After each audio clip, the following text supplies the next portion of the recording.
Meat from Premium Choice Meat Shop.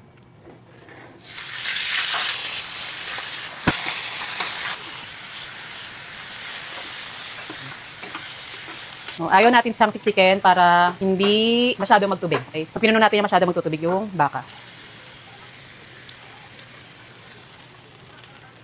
Bawal kasing siksikin. Tandaan nyo, kapag siniksik nyo yan, hindi maluluto na maayos ang baka at mag-watery lang siya. Kasi magagawan sila ng heat.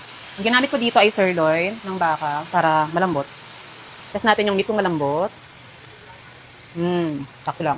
Hindi siya tumigas. Yan ang goal natin para sa ating next recipe. At i-explain ko kung bakit. Lambot. Alam niyo kapag ganito ha, kapag karne, huwag kayong, ang usok, grabe. Huwag kayong baliktad ng baliktad ng karne. Isang beses nyo lang po dapat babaliktarin, okay? I-explain ko sa inyo mamaya kung bakit walang timpla. Ito. Wait lang natin yung pan para makuha yung mga lasa. Para hindi siya masunog.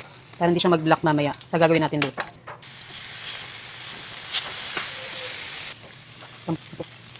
Okay, check natin yung lambot ng karne. Sabihin niya matigas. Ayan o. Bagong luto. Lambot. Ang sarap. Yung baka malaso talaga kahit walang ano. Alam mo yun? Kahit wala siyang timpla. Lagyan natin ng konting oil para hindi masunog ang baka. This is optional pero pwede kayo maglagay ng garlic. Ano nga ba yung niluluto mo? Wait lang. Yung sandok ko nawawala. Wait lang. Nawawala yung sandok Pro Max natin. Sumalit muna tayo. Script natin yung mga natira ng baka. Nandyan po ang lasa. Paaromahin lang natin yung garlic. Then, pwede tayo maglagay ng... Ito gusto ko kasi may malasa na siyang onions, ha? Medyo dagdagan natin. Kasi 2 kilo yung baka natin. Ito na yung malaking sandok. Okay. Hinaan muna natin yung apoy. Or patayin kapag sobrang lakas ng init talaga. Patay muna natin. Talagyan natin yung panimpla. 1, 2, 3, 4, 5, 6, 7, 8. Dapat 10 yan, pero 8 muna. Kasi ang alat ng toyo ay iba-iba. 1, 2, 3, 4. Kung yung toyo, 8 tablespoon. 8 to 10 kasi yun, depende sa alat ng toyo nyo. Ito naman, 4 to 5, depende sa alat ng oyster sauce nyo. Good for 1 kilo yun, no? Good for 1 kilo yun. 2 kilo to eh. 1, 2, 3, 4, 5, 6. 3, 4, 5, 6, 7, 8, 9, 10. Dito, masarap. Maraming paminta. Pag sinabing marami, gamit tayo automatic. Okay? Lakasan na natin yung apoy o buksan na natin. Maraming paminta. Lalagay ko sa comment box yung measurement nung nilagay ko kanina. Para hindi kayo malito. Pero bawasan nyo muna ha. Huwag nyo sasakting sa measurement. Kasi merong oyster sauce na sobrang alat, merong toyo na sobrang alat. Kung magbawas kayo ng mga 2 to 3 tablespoon per kilo ng measurement. Okay? Ito, 2 kilo kasi yung niluluto ko na nito. Yung asukal, dapat 2 kutsara siya kasi nga 2 kilo. Di ba usually, kapag sinabing beefsteak, binababad natin sa toyo, kalamansi, paminta, or kung may oyster sauce, pwede. Pero problema kasi natin, once na ibabad natin yung hilaw na karne, tapos pinirito natin, di ba nag-watery sila? So, nangyayari, mas tumitigas yung karne. Unlike sa walang timpla, tingnan nyo to, walang timpla, mabilis maluto yung karne. So, ibig sabihin, kapag mabilis maluto yung karne, malambot. Hindi siya tumigas at save time. Ngayon, sasabihin nyo kasi walang lasa. Nakita nyo may panimpla at nauna yung panimpla. Saka natin lalagay yung karne.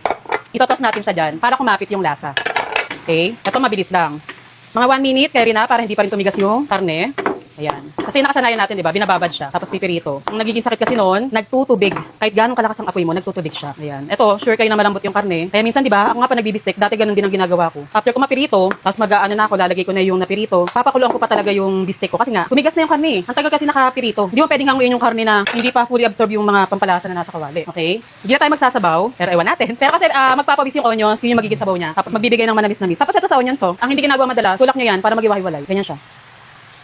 Okay, hindi na paghiwa-hiwalay. At ako'y natataranta. Kasi nga diba sabi ko mabilis. Hindi siya na paghiwa-hiwalay. Sana maghiwa-hiwalay sila pag ginalo. Yan, naka-times 3 tayo. Naka-times 3. Dahil ayaw nga nating masobrahan sa luto yung baka. Bali, 1 kilo ng onions yung aking nilagay. Yan. Ito, bistek Tagalog to na tuyo. So, ibig sabihin pag tuyo, kapit na kapit talaga yung lasa niyan. Yan. Kung gusto niyo na may konting sabaw, pwede niyo maglagyan ng konting tubig. Kapag ako nagbibistek, talagang ginagamitan ko ng measurement at lagi ko sinusulat yung measurement na yun. At yung measurement ko na yun, ginawa ko pa siya 2021. Laging ganun na yung pattern ko kapag nagbibistek ako. So pag dito high heat nyo na, hindi siya ganun ka-oily kasi konti lang oil na nilagay natin at hindi po mataba yung baka. At yan, luto ng ating bistek Tagalog. Ito ay tuyo, ayan. Pwede nyo lagyan ng konting sabaw naman ito. Pero kapag lagyan ng konting sabaw, lagyan nyo siguro ng konting beef cube para malasa yung mismong sabaw na ilalagay nyo. Pero pag ganito naman kasi, masarap na siya dahil kapit na sa karne yung lasa. Titikin tayo. Maliit lang. At bago yan, magla-Lovely Fiber Drink muna tayo. At nagbabalik ang paborito natin mga Mars, Lovely Fiber Drink. Inumin nyo muna to bago kumain 10 to 15 minutes dahil nakakabusog po ang Lovely Fiber Drink. L-carnitine, Garcinia Cambogia, grapeseed extract, caroline fiber from France, stevia ang gamit, mango extract from Thailand. Nakatimpla na siya eh. Okay, kaya ganyan. Natimpla ko na siya kanina pa. Nakalimutan ko kasing i-on yung camera. So, titikin na tayo. Okay, gusto ko yung maliit lang. Ito. Maliit lang kasi nga, nag-lovely tayo. So alam niyo na yan. Gusto ko dito maraming onions talaga. Alam niyo, kapag maraming onions kasi, di ba yung puting onions manamis-namis? Nag-iwan din siya ng manamis-namis na lasa dyan sa bistek. Yan. Oh, ang lambat, di ba? Hindi siya tumigas. Punitin ko pa sa harap niyo. Mabilis yung ganong method. Sabihin niyo, hindi kakapit na lasa. Kakapit siya kasi tinos natin siya. Sakto. Sarap sa rice. About time mag-rice. Gusto ko yung umiibabaw yung asim ng konti. Pero balance, hindi siya super asim. At manamis-namis yung onions. Ang nag-iisip, papatikman ko nga sa inyo, tikman nyo. Titikman kayong dalawa. Nasa inyo ako eh. Kaya akala ko may iniisip ka na naman eh. Hindi ka sure. Ayan, tikman nyo. Yan. Pag sabihin matigas eh. Basta sabihin, hindi malasa ang beef. Ano? Ang sarap. Manamis-namis. Kasi may konting asim. Approve. At dahil dyan, tumabi kayo. Ilabas yung lagayan. May naisip ako. Eto, ginawa ko siya 2015 pa yata. Okay, hindi pa ako nagbablog nun. Ayun. Naisip niya ang naisip ko. Another twist. Let's go. Mas masarap siya, Mi. Ha? Kumpara sa normal na way.